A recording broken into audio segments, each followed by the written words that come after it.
9th के chemistry में तुम लोग का पहला chapter matters in our environment, हमारे परिवेश के पदार्थ, तो पार्ट 22 है और क्वेश्चन द्रव के सामान्य गुणों का वर्णन करें। Describe the general properties of liquid. इससे पहले तुम लोग को पढ़ाए थे ठोस के सामान्य गुण। तो द्रव और ठोस दोनों में अंतर तो मालूम हो ही गया। ठोस के कणों के बीच लगने वाला इंटरमोलिकुलर फोर्स ऑफ अट्रैक्शन यानी अंतर आणविक बल सबसे अधिक होता है, जिसके कारण ठोस के कणों के बीच अंतर आणविक स्थान इंटरमोलिकुलर स्पेस कम होता है। द्रव में द्रव के कणों के बीच लगने वाला अंतर आकर्षण बल इंटरमोलिकुलर फोर्स ठोस की तुलना में कमज़ोर होता है, जिसके कारण उसके कणों के बीच अंतर आणविक स्थान इंटरमोलिकुलर स्पेस अधिक होता है।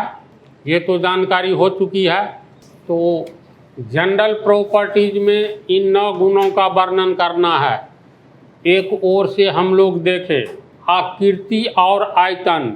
तो द्रव को जिस बर्तन में रखोगे उसी बर्तन की आकृति ग्रहण कर लेती है ना ऐसी बात।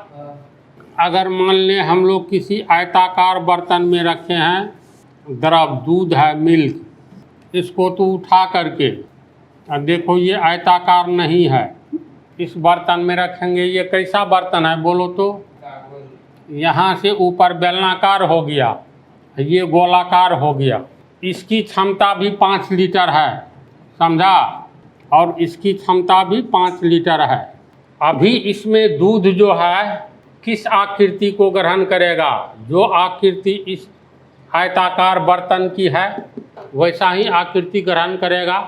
देखने में लग रहा है बेलनाकार, तो चलो बेलनाकार बर्तन है ये, तो बेलनाकार बर्तन में दूध रखेंगे तो चूँकि बर्तन बेलनाकार है इसलिए इसमें रखे जाने वाला 5 लीटर दूध उसकी आकृति भी बेलन जैसे हो जाएगी, अर्थात बेलनाकार होगी। ये बेलनाकार आकृति है, समझा। ये गोलाकार आकृति है, इसकी भी क्षमता है, इसका भी आयतन 5 लीटर। तो ये 5 लीटर दूध इसमें रखेंगे तो पहले इसकी आकृति कैसी थी? तो बेलनाकार थी। इसमें जो मिल्क या वाटर जो कुछ भी रखोगे, लेकिन इसको इसमें उड़ेल देंगे तो ये अब कैसा आयतन हो जाएगा? पूरे में फैलेगा, पूरे में फैलेगा और इसकी आकृतियों को कहेंगे गोलाकार। तो द्रव को एक बर्तन से दूसरे बर्तन में, यानी बर्तन बदलने से द्रव की आकृति भी बदलती है, निष्कर्ष ये हुआ, समझा। ये द्रव के सामान्य गुणों का वर्णन कर रहे हैं जी। तो 9 पॉइंट है, 9 पॉइंट तुम लोग को आता है? नहीं आता है, वो तो समझे। तो जो दिया हुआ है जैसे बोलो, द्रव की आकृति क्यों बदल जाती है, ठोस की नहीं बदलती है?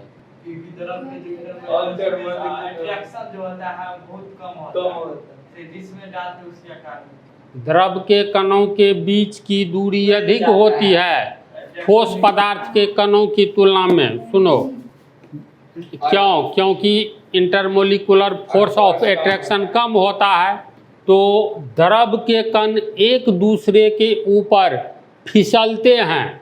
जैसे इसको ऐसे समझो, इतना बालू लो, बालू ठोस है, बालू का कण ठोस है, इसमें इतना बालू लो, इसको नीचे की ओर गिराओगे तो एकाएक नहीं गिरेगा। जैसे कल्पना करो ये तुमको इसमें बालू का कण है, ये बालू का कण है, बालू ठोस है, यहाँ एक छिद्र कर दो तो बालू किस ढंग से गिरेगा?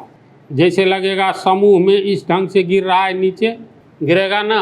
फिर कल्पना करो ये बालू नहीं, इसमें पानी है, तो जितना छिद्र है उस छिद्र से, उस छिद्र का में जितना जगह रहेगा उस जगह से होकर के एक धारा के रूप में गिरेगा। तो मेरे कहने का मतलब द्रव का कण, बालू का कण अगर इसमें है तो ये एक दूसरे के ऊपर स्लिप करेगा। शीशे का गोली छोटा वाला नहीं होता है, शीशा का गोली जो है ऐसे लो, मतलब इसमें 100 गोली मान लो आ रहा है, नीचे में हाथ रख करके लुढ़का दो तो एक गोली दूसरे गोली के ऊपर से होकर के जाएगा और फिर कुछ दूर के बाद सब अलग अलग हो जाता है एक एक। तो एक दूसरे को ऊपर से स्लिप करता है द्रव के कण। क्यों स्लिप करता है? क्योंकि द्रव के कणों के बीच अंतराकर्षण बल कमज़ोर होता है, जिसके कारण द्रव के कण एक दूसरे के ऊपर स्लिप करता है, और स्लिप करता है तो उसमें बहने की प्रवृत्ति होती है। एक पॉइंट देखो इसमें, तरलता, ये जब बतलाएंगे द्रव में बहने की प्रवृत्ति होती है, चर्चा कर भी चुके हैं ना। तो इसकी आकृति बदलने का मुख्य कारण क्या है? द्रव के कणों के बीच लगने वाला अंतर आकर्षण बल ठोस की तुलना में कमजोर होता है एवं ठोस की तुलना में अधिक अंतर आणविक जगह होता है, जिसके कारण जब हम एक बर्तन से दूसरे बर्तन में रखेंगे तो अंतर आकर्षण बल कमजोर होने के कारण द्रव के कण एक दूसरे के ऊपर फिसलता है, और जिस बर्तन में रखेंगे जमा होते जाता है फिसल कर, और उसी बर्तन का रूप धारण कर लेता है। समझा? जबकि ठोस के कण एक दूसरे के ऊपर नहीं फिसलेगा, क्योंकि अत्यधिक मजबूत अंतर आकर्षण बल से बंधा होता है, लेकिन द्रव में ये बल कमज़ोर होता है, जिसके कारण उसके कणों में एक दूसरे के ऊपर छिछलने की प्रवृत्ति होती है। इसीलिए जिस बर्तन में रखेंगे उसी बर्तन का वह आकृति ग्रहण कर लेगा। तो पहला पॉइंट है आकृति और आयतन। तो द्रव का आयतन नहीं बदलता है, आकृति बदलती है लेकिन आयतन नहीं बदलता है। इसका कारण है ये अंतर आकर्षण बल इतना कमज़ोर भी नहीं होता है जो एक दूसरे से अलग होकर के जिस बर्तन में रखोगे उस बर्तन के सतह से ऊपर उड़ जाएगा। जैसे आयतन, द्रव का आयतन क्यों नहीं बदलता है? 1 लीटर का बोतल में पानी इसीलिए नहीं बदलता है क्योंकि द्रव के कणों के बीच लगने वाला अंतर आकर्षण बल ठोस की तुलना में कमज़ोर होता है, लेकिन इतना कमज़ोर नहीं होता है कि एक कण दूसरे कण को छोड़कर भाग जाए। समझ रहे हो बात को? उस बर्तन में पानी और इतना भी मजबूत नहीं होता है कि एक दूसरे के नज़दीक आ जाए, न तो एक दूसरे से अलग हो जाता है। कमज़ोर अंतराकर्षण बल है, इससे क्या न तो एक दूसरे को छोड़कर दूर जा सकता है और न ही एक दूसरे से और अधिक नज़दीक आ सकता है। इसीलिए उसका आयतन नहीं बदलता है। दो कणों के बीच में जो अंतर आणविक स्थान होता है ना, उसमें परिवर्तन नहीं होता है। अंतर आकर्षण बल आखिर फिक्स रहता होगा ना, कमज़ोर बल से ही सही। एक कण दूसरे कण को अंतर आकर्षण बल से बांधे हुआ है, इसलिए ये जो है इसका आयतन फिक्स होता है।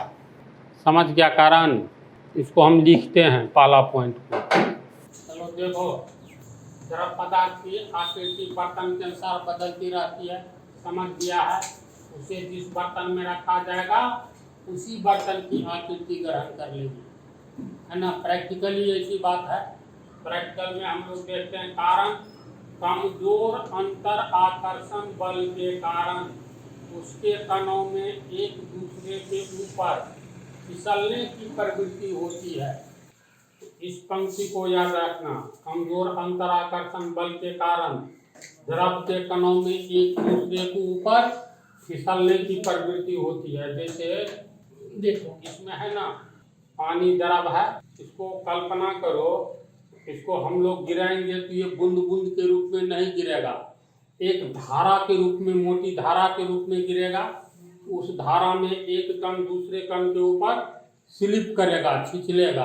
तो द्रव में ये लक्षण होता है। द्रव के कण उड़ेले जाने पर, यानी नीचे की ओर या बर्तन चेंज करो तो बगैर मतलब उड़ेले जाने का मतलब दूसरे बर्तन में गिराएंगे तो ऐसी स्थिति में द्रव के कण एक दूसरे के ऊपर स्लिप करता है। वर्षा के टाइम में हम लोग नहीं स्लिप कर जाते हैं, पैर स्लिप करता है, उसी तरह से। अतः बर्तन बदले जाने पर द्रव के कण एक दूसरे के ऊपर फिसल कर जिस बर्तन में रखा जाता है उसी बर्तन की आकृति ग्रहण कर लेती है। The shape of the liquid substance varies according to the vessel. It will assume the shape of the vessel in which it is kept. Reason its particles have a tendency to slide over each other due to the weak intermolecular force. Therefore, when the vessel is changed, the particles of the liquid slip on each other and assume the shape of the vessel in which they are kept. ये reason हो गया आकृति के बारे में। अब आयतन के बारे में, तो ये आकृति के बारे में हो गया आयतन। द्रव का आयतन बर्तन बदलने पर नहीं बदलता है, यानी किसी भी परिस्थिति में द्रव का आयतन अस्थिर रहता है।